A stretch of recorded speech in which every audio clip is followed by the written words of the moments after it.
All right, welcome back to No Limits. We got a fucking emergency podcast right now. It's like 2 a.m. in the morning. We all have to wake up early in the morning, but we couldn't like not do this. We just witnessed history, absolute fucking history, and the No Limits boys were together for this history.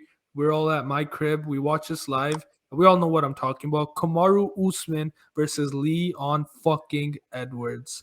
Holy fuck. Deep start off, bro. Bro, I don't even know what to say because all of our reactions speak for itself.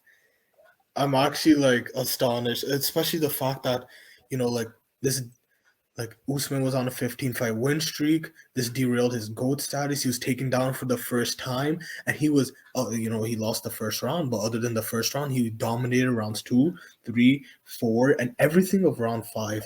And with less than a minute, Leon Edwards faked a two, threw a head kick with the two, and knocked out Usman Oh with my less than fucking a god. minute. Hang on, say that again. Kamaru Usman, what? Knocked out? Bro. Unreal. Bro. Unreal. Harshan, bro, say Nah. something because I can't say anything. I'm like, Yo, I'm so speechless. Like, when we were watching this, my mouth was legit open for 5 minutes. Not a word came out of my mouth. I was just standing there frozen. I couldn't believe what I just seen. I legit went on my phone the last, like, minute 30 thinking it was over. I look up, and boom, the head kick lands. Oh, my God. I actually couldn't believe it. I seen Usman fall to the ground. I thought he was just going to, I didn't think he got knocked out. And then I seen his eyes, like, rolling all over the place. Yo, I thought I was tripping. I swear to God, I thought I was tripping. bro, it didn't seem right. Like, you know what? I don't want to just say what we felt because we're fucking talking about this for an hour off camera. But I have a fucking video of our instant reaction, and I also have a tweet of me jinxing myself and being a fucking idiot. But you know what? Let me just show you guys. Hold up. Let me share my screen. Um, 1 second. Okay, do you guys see my screen? Yeah. You Yep. guys see it, right? Okay, let me show you my first tweet an hour ago. Leon Edwards, man, how this guy gonna give people hope with the first round and then just proceed with a terrible performance? He's getting destroyed in the wrestling and striking department. Shake my head, right? Like, there you go. That I posted that 1 hour ago. It's at like 1,000 views because I'm getting clowned right now. Literally a And you minute deserve to later, be. bro. Literally a minute later, I have absolutely no fucking words. Was literally in the middle of another tweet. I was about to bash Leon again because I was mad. I was in the middle of another tweet about to bash Leon, and that KO happens. And let me show you all of our reaction live. Let me show you. Hold up. So this is us watching it. Holy fuck! Holy fuck! Holy fuck! What? No fucking way! Holy fuck! Holy fuck! Holy fuck! Yeah. So as you guys saw, we were in fucking disbelief. Holy fuck. Bro, Uh, I can't believe it. Like even think about it now. Usman lost. Like he had the status of like there was Kobe Covington, but no one else thought that. Yeah, no one else thought that anyone could beat him. Uh, no one thought that anyone had a chance other than Kobe. And then Leon Edwards fucking knocked out Kamaru Usman with less than a minute. Oh my god, man. Oh my god. Usman was winning that fight so clearly. He was about to retain the belt. He literally had 1 more minute to go. And boom. Just out of nowhere. That was such a beautiful kick. Oh my God. But nah, that's crazy, bro. Dude, first of all, I want to say if you listen, we all watching the fight, we know Kamaru Usman is the better fucking MMA athlete, but on the record sheets in history for people that are never going to watch, it's going to come down as Leon Edwards knocked out Kamaru Usman to win the fucking welterweight championship. Holy shit. That's exactly what happened. And that is what happened. Other than round one, Leon Edwards got dominated. He would be pressured up against the fence. He would be taken down constantly. He would be punished on the ground. And Usman would just play his game, the game that he's so comfortable in. And we thought it was over. And I think a lot of people who were watching that fight probably thought it was over as well. Like Prav Yeah. even tweeted out like, "Yo, Leon Edwards, what the fuck are you doing? You're getting bitched everywhere." And then Leon Edwards knocked out Kamaru Usman. Can't What? believe it. Can't believe it, bro. It's an unforgiving sport, man. It's a fucking crazy sport, and I'm happy. This is the first time I've watched a UFC event live with you guys, and what an event we watched together. We witnessed history together, Deep Harshan, legit history. Bro, he was the last fighter I could imagine in my head like being knocked out on the floor. Like Oh yeah, like before tonight, I couldn't picture it. Like, nah, bro. I couldn't even picture like not even just him being knocked out. I don't think we could have pictured him losing. You know, he was just such a dominant force in welterweight, dude. and literally everybody would be saying that only Kobe could stand a chance. Deep. We couldn't even picture him being taken down. And he Yeah. got taken down by Leon Edwards. Yeah, No, not exactly. by the striker. Oh my fucking god, bro! Holy fuck! There's so much to say. Well, we have a podcast for a reason. Thank God we can express ourselves. But you know what? Let's move on from this before we keep rambling on for a fucking hour because I know we can. Well, a beautiful okay. Let's talk about the co-main event. I don't know if I should call this fight shit or the fucking one of the best fights I've ever seen. Like what was that fight? I will It say was this. It was the entertaining. funniest fight The I've ever funniest fight watched. of all Funniest fucking fight time. by far. Oh my god. And yo, hats off to Luke Rockhold. That guy has heart, bro. So much. I've never seen more heart in a fight than Luke Rockhold against Paulo Costa. Yeah, and the thing about that is you can tell like Luke Rockhold was visibly tired. He was breathing out of his mouth. His form was incredibly sloppy. His hands would be down. He would put his hands on his knees and take a breather. Like you can tell he was visibly tired. Like he should not have been there. And yet he not only survived all the rounds, made it to the final bell, but he also clipped Paulo Costa multiple times with that overhand left. Oh my god! And even at the end, when he reversed the takedown and he got top control, and he started rubbing his head on Costa's head. Yo, honestly, Luke Rockhold, big respect to him because he showed the true heart of a champion. Yeah, 100%. Like, he retired a fucking legend. No matter what you say about him, yeah, he retired with one of the most entertaining fights that we've seen. Like a beautiful co-main event. What we all expected was Paulo Costa to get an easy KO, and that's it, right? But no, we saw fucking Paulo Costa get fucking rocked by a tired ass Luke Rockhold. Honestly, I don't know what that says about Paulo, but you know what? I'm not gonna discredit him. I'm gonna just credit Luke here, and we wish him the best for whatever he pursues now. You know. Yeah, I mean, we're not even sure if he's retired. You know, he said he's just too old for this shit, so we have to see if this will be his retirement fight or not. But if it is, then he should definitely keep his head held high because he is a true champion. And to show that type of heart, that type of grit through adversity, especially against a guy like Paulo Costa, such an explosive middleweight, such a phenomenal athlete, such a great striker. You know, the eraser Paulo Costa, you know, to do that against him, like hats off to Luke Rockhold, For real, man. bro. Gotta tip your hat, man. Like, I swear, from the first round, like a minute in, he was already gassed as shit. Every single time we were like, okay, he's getting knocked out. He's getting knocked out. He would come back and just do some insane. I don't know. He just clip him in some insane way, and keep fighting, man. Just tipping my hat.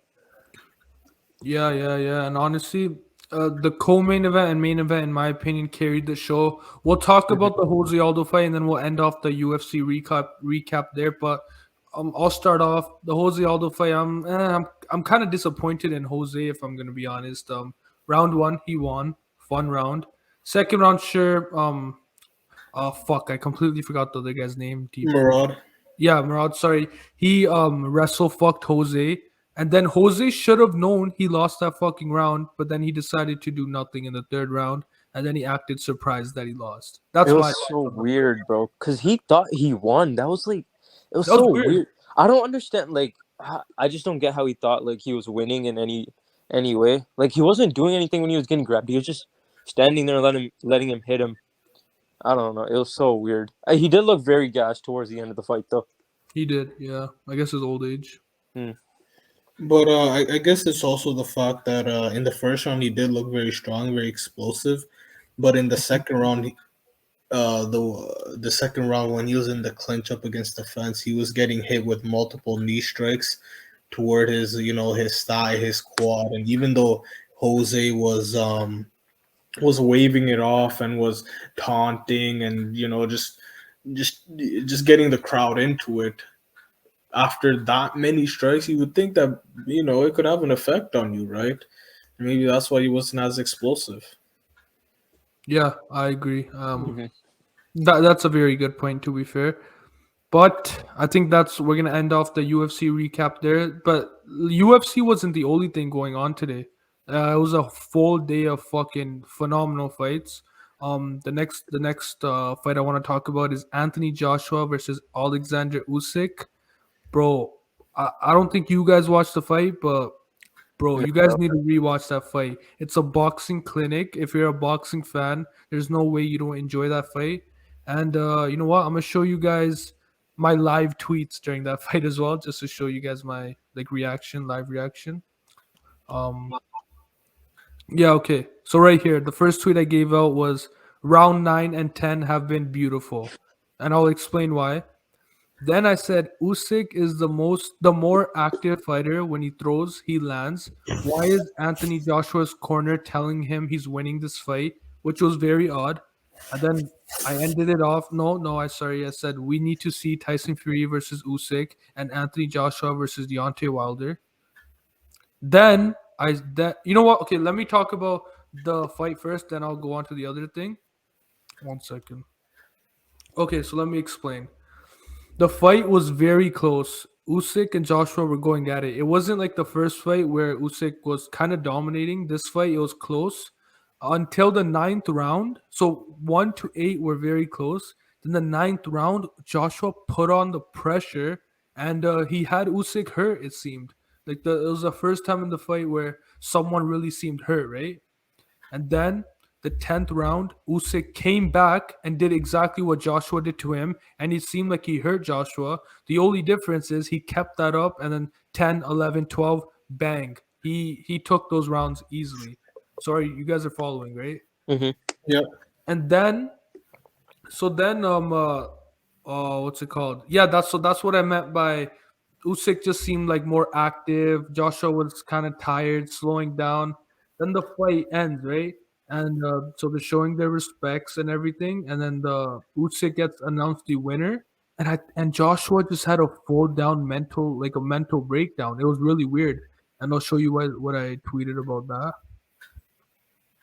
I said, what did Anthony Joshua just do post fight interview? From trash talking Usyk to getting the mic and starting to show love in a very awkward way. Clear mental breakdown, but you gotta feel for him. He worked hard for this fight, just wanted the better man. Just wasn't the better man, I'm sorry. And so what I meant by that was it was really odd because Anthony Joshua grabbed two of Usyk's titles, threw them out the ring, and then he proceeded to get out the ring and started arguing with, I don't know if it was fans or team members or Usyk's team members. And then he proceeded to come back in the ring and started to I don't know, he started to kind of like beef Usyk. And then he proceeded to get the mic and then start showing love to Usyk. Like a clear mental breakdown. And I don't know, like I think you guys must have seen those clips. What's your guys' thoughts on that? I guess with that, it's just like after losing against the same guy twice, the guy that took your belts and the guy that you've been training for so long and you've been so committed towards this training camp and trying to beat this guy, like losing to him is definitely very demoralizing, right? And like this is the side of the fighters that we don't get to see. Like we get to see we get to see the victory, we get to see the happiness, but we don't get to see the anguish, we don't get to see the pain, we don't get to see the sorrow. And we got to see that live. He went through all of that. It's just a lot of emotions, right? So I think he was just very emotional and just very tired after all of that, and he was definitely very upset on not getting that win. I mean, especially losing the same person twice, and knowing that he could have won that fight, that he was doing really good, like you said, the ninth round, I think it was, where he was doing really well. Yeah, yeah, yeah. Like, yo, it just gets to a person's head, and like people, they deal with shit differently. Like, I don't know, he just didn't know what to like do after he lost, so like he just let out all his emotions out there. Usually fighters will keep that shit in, take it to the back of the locker room, and then just let it all out there. He just let it out in the ring. Yeah, no, absolutely, I agree. I'm not throwing any hate towards Joshua. Like, I like for real, I feel bad for him. Like, he clearly gave it his all in training, and I don't believe he gave it his all in the ring, but I know he tried his best, and I think it just like hit him. Like, fuck, I lost to this guy 2 times. I'm not the best, and I think he wants to be the best, and he'll get over it. And I hope he does come back and fight Wilder. That's my thoughts on that. And I think there's another fighter probably going to talk about, MVP. Yes, yes, Deep. You wanna bring that up? Yeah, so MVP, a very dominant, Bellator fighter, known for its incredible knockout finishes, and his only loss was against Douglas Lima, Yeah, which he yeah, eventually avenged, but he lost to Mike Perry in a bare knuckles boxing match. crazy. Once again, that was a really shocker fight for me because I fully expected MVP to win that. Call me a casual, but I fully assumed that Mike Perry was like a washed up UFC fighter. That's what I thought. But bare knuckle is made for him, and he did good. He beat Michael Venom Page, which is crazy. Mad respects to him. Yeah, and especially that I think it's because Michael Venom Page's MVP is just such a strong striker, especially when we see in Bellator, he's got phenomenal highlight finishes, or whether it's punches or kicks. But Mike Perry has always been a very power puncher based fighter, especially in the UFC. He's always had a lot of power, always a lot of grit, always ready to throw down. So definitely fighting in BKFC is his environment. Oh yeah, and just to transition there, Michael Venom Page's a training partner that I found out recently is actually KSI, and KSI also released some news today that well, he released this news before that he's fighting 2 people in one night, which I think it's fucking crazy, but he changed one of the pro fighters, and let me show you guys who he's fighting. I don't even know if you guys did you guys see the new fighter? No, I do No, not. I didn't. So it's this guy. So he's gonna fight Swarms, and then he's gonna fight this guy, Pineda, and of, like I severely doubt that you guys are aware of who this guy is. But No idea. doesn't he seem like a skinny dude? Uh, kind of, Yeah, I guess I kind could of, I yeah. could see what you mean from his face and like his neck, like his traps. You don't really see a lot of not too much definitions in his trap to be rounded out, to be very muscly, very built. Yeah, yeah, yeah. And so okay, here, this guy Aga Noor, right? He actually found out his record.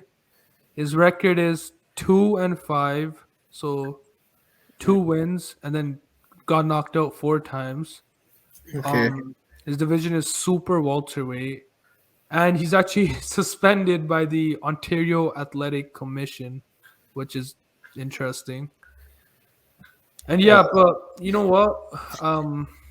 He's still a professional boxer. KSI does not have to do 2 fights in one night, so I'm still gonna give him his respects, and I think that's a good fight. I mean, yeah, you gotta like two fights in one night. Yo, come on, that's insane. Regardless of who you're fighting, you just gotta tip your hat to that. yeah, and yeah, honestly, like as Bissell said, it's 2 fights in one night. You don't see that happen, right? Like you don't see 2 fights, a fighter fight 2 people, and especially like after KSI like really got a lot of hate from his fans him fighting Swarms, and you can just see his Reddit video where KSI even admit that he took an L. But the fact that like he really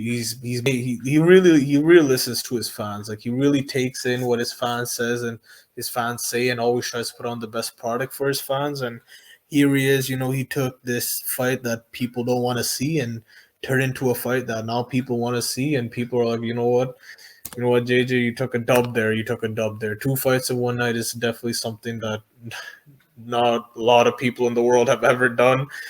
And especially to see that from KSI, like we really get to see where his level's at now. Yeah, no, I agree. I think he's a trendsetter. I think he turned a fat fucking L into a W. Alex Wasabi. First of all, over here on No Limits, we didn't even want to see the Alex Wasabi fight. Then the Swarms fight came, and we really didn't want to see that. And he managed to turn it into a positive because now we're seeing something that's never been done before. I know George Foreman fought 4 people in one night, but I'm talking about never been done before in recent memory, and especially not in YouTube boxing. So it's cool, and it's helps him get rid of the ring rust twice, I guess, and just seeing like mentally, like yo, you just won your first fight because let's be honest, he's gonna fuck up Swarms. Then now he's gonna be in the locker room. He just has to prepare for another fight. I don't know. That's really cool. I want to see how that Yeah, plays that's out. insane. I wonder how that's gonna play down. Yeah, it's gonna be dope. Yeah, but yeah, absolutely no hate to that fight. I know over here for some reason we're perceived as KSI haters, but we just keep it real. That's what we do. But yeah, and I think this was like more of a emergency podcast that we didn't plan out. I think that's all we have for today. Unless I'm missing something. Do you guys have anything? I'll just like to quickly add that fight of the night was Paulo Costa Yeah, and yeah, Yeah, Rocco, yeah, yeah. and one of the performance of the night bonuses was Leon Edwards, so much deserved. much Yeah, that deserved. makes Yeah, sense. we completely agree with that. All right, bro. If that's all it is, thank you for coming on, guys. Yes, sir. And Anytime. thanks to everyone for watching. We'll see you guys soon. Peace out. Later.